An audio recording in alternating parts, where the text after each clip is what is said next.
17% of car buyers are paying over $1,000 per month on their monthly loan payment. And no, these car buyers are not buying things like Lamborghinis and Ferraris. They are everyday people buying everyday cars. And while the national average for a used car payment here in the United States is below $1,000, the trend that we're seeing with car payments and the rising number that people are paying on their car is becoming more and more concerning, especially whenever we compare this year's data to last year's data.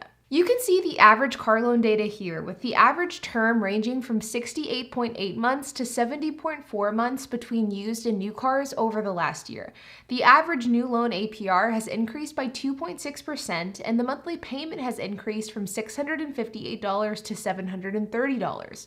The average used car loan has seen an APR increase of 3.3%, and now it's sitting at about 11.1%. Now, an 11.1% interest rate is something that's closer to a credit card than it is to a traditional car loan, and the fact that buyers are paying this insane double-digit interest rate is an extremely concerning sign. The amount of interest that these buyers are paying on their cars during their 68 to 70 month loan term is going to be astronomical. The only silver lining here with used car data is the fact that car prices have actually gone down from this year to last year, even if the monthly car payment doesn't necessarily show that. This is because while car prices have in fact gone down, interest rates have gone up so much that the monthly car payment has climbed even higher. So the amount that you're paying for the actual car has declined, but your interest rate that you're paying on that car has gone up significantly. So while used car prices have in fact gone down, the consumer doesn't feel that decrease because they're paying an inflated price and interest. To make matters worse, a growing number of buyers are finding themselves upside down on the vehicles that they currently own, and thus when it comes time for them to buy a new car, they simply roll that negative equity into their new car purchase. This is something that myself and other YouTubers have been talking about for a long time now. The fact that in 2021 and in 2022, a lot of buyers bought cars at a very inflated price, and as a result, these people are going to be put in a really bad situation whenever it comes time to sell these cars.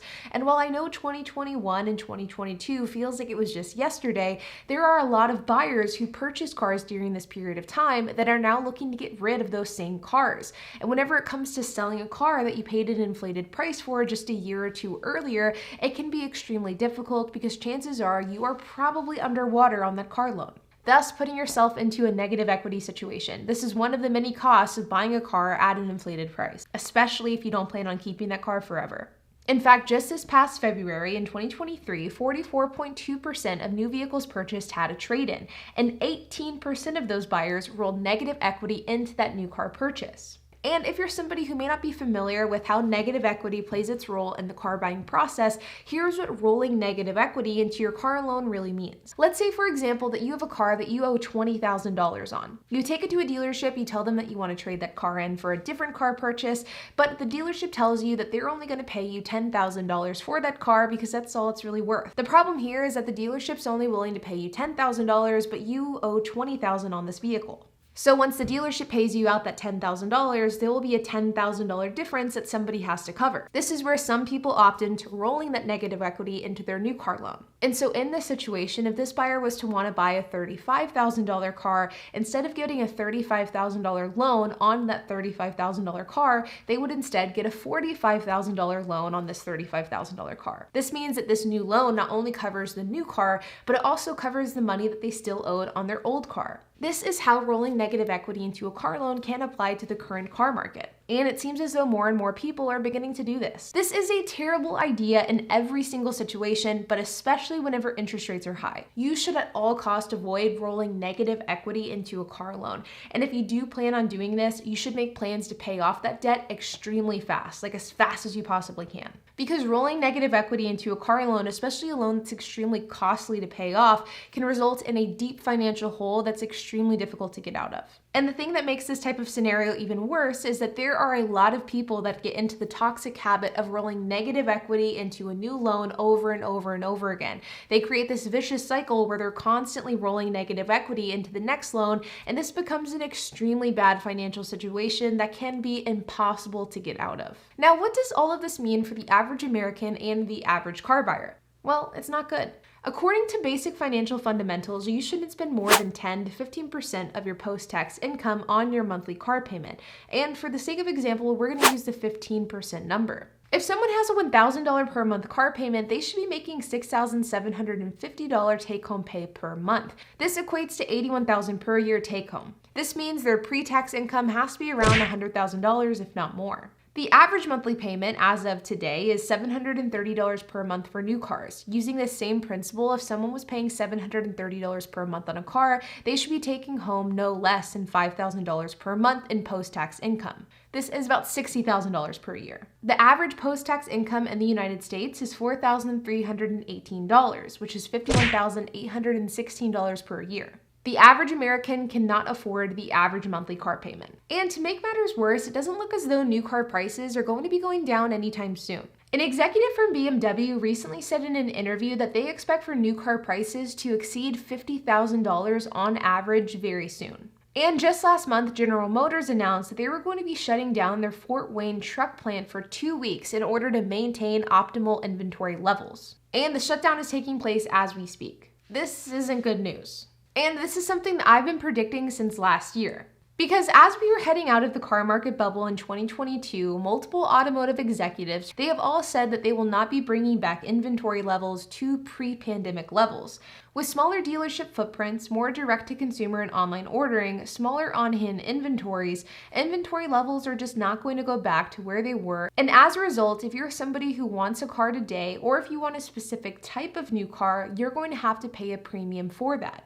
These moves that automakers are making and continue to make are going to cause prices to stay high, even if market conditions would otherwise warrant them to fall. But despite the fact that I absolutely think these decisions that automakers are making is having an effect on the car market, the problem here isn't necessarily the automakers, at least not on the surface. The problem with the car market today is rooted with the fact that despite $1,000 per month car payments and double-digit interest rates, people continue to buy new cars. Sure, some of the demand with certain segments of buyers have fallen, but for the most part, car sales, especially new car sales, are up, and this is across most makes and models, with some automakers seeing double-digit percentage point increases year over year. And the thing is, 85% of new cars are financed, which means those buyers are not only paying a premium on the car itself, but also a premium on the money that they're borrowing in order to buy that car. So interest rates aren't deterring people from buying cars. High car prices aren't deterring people from buying cars. An iffy economic outlook also isn't deterring people from buying cars. So of course, automakers are going to seize this opportunity and they're going to take the steps that they need in order to keep prices as high as possible by doing things like shutting down production plants for 2 weeks in order to keep inventory low. So of course, this begs the question of if all of these factors aren't going to cause the car market to crash, what will? And the truth is, I don't really know. Americans have been subsidizing their lives with debt, and that is not going to be sustainable forever. At some point, this debt is going to catch up to the borrowers, and to be honest, I think the new car market may not cool down until that happens. Or until the economy really takes a dive, which is something that looks to be more and more likely. The point is, the $1,000 per month car payment is becoming more and more common, and this isn't only because of the increase in car prices that we've seen, but also the rising interest rates as well. At the same time, automakers are making moves to stifle inventory, thus causing prices to go up even more. And more car buyers are being affected by negative equity, which is causing monthly payments to go up even more. Nothing about this scenario looks good, and I know I've said this 100 times in my videos, but if you are somebody who's looking to buy a car, please do not buy one right now. There are a few exceptions to the rule, and there are certain cars within this current market that could potentially be a good buy if you have the ability to pay in cash. But for the most part, across multiple makes, models, and vehicles, this is one of the worst times that you can possibly buy because car prices are still high and interest rates are astronomical. Don't fall into the trap of the $1,000 per month car payment because I can promise you it is not worth it. But like always, you guys, I hope that you enjoyed this video. If you have any questions, comments, if you have anything to add, I would love to hear it. So make sure to leave a comment down below. And while you guys are at it, make sure to hit the like button, hit that subscribe button, and hit the notification bell. And I will see you guys in the next video.